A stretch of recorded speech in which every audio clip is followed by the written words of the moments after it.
Most battery packs are not as custom as they look. Inside a camera battery, power tool pack, or even an EV module, you're not looking at the single cell. You're looking at multiple cells working together. This is a key distinction. AA and AAA batteries are single cells. Each one is a complete self-contained electrochemical unit. But higher performance systems require more voltage. A single cell cannot always deliver that, so manufacturers combine multiple cells into a single battery. That becomes very clear under X-ray. This is an X-ray of an OEM Sony camera battery. Instead of a single internal structure, you can see there are multiple cells arranged inside the enclosure, along with a supporting electronic. Here's a large, small rig portable battery pack. At scale, the modular approach becomes even more obvious. You can see more cells, more interconnections, and more complex internal structures designed to deliver the higher capacity. And here's a power tool battery pack under X-ray. In this case, the grouping of cells is designed to deliver higher power, which requires a different configuration of series and parallel connections. Different applications, but the same underlying idea. These systems are built from multiple cells arranged in a controlled way. So let's look at one of the most commonly used cells in the industry, the 18650, named after its dimensions, 18 millimeter in diameter, 65 millimeter in length. Most are made by either Panasonic, LG, or Samsung. This is an X-ray of the standard 18650 lithium-ion cell. It is one of the most widely used cylindrical formats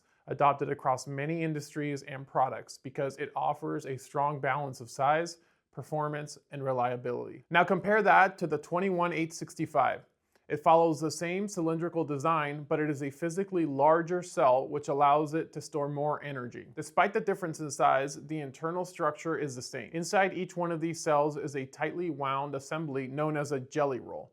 It consists of layers of anode and cathode separated by a thin internal barrier. For reference, here's an X-ray of a traditional alkaline battery. The structure here is different, comprised of a collector surrounded by the cathode paste and anode layer. This is where reliability is determined. Under X-ray, manufacturers are looking for consistent winding throughout the entire cell. The internal layers should appear uniform, evenly spaced, and properly aligned. They are also looking for any signs of deformation, shifting, or irregularities in the structure. The separator is one of the most critical components in the system. It must remain continuous and intact between the layers and aligned, preventing the positive and negative materials from coming into contact while still allowing ions to pass through. If the separator is compromised, the cell can fail internally. For the alkaline battery, cathode voiding or collector positioning must be perfect or it won't deliver the advertised power. X-ray inspection makes these conditions visible. It allows you to evaluate whether the internal structure is centered, whether the layers are evenly distributed, or whether the cell has been manufactured with the level of consistency required for safe operation. What appears simple from the outside is actually a highly controlled internal system. And when these cells are combined into larger battery packs, the precision becomes even more important. From a single cell to a complete battery system, performance and safety depend on keeping each layer aligned,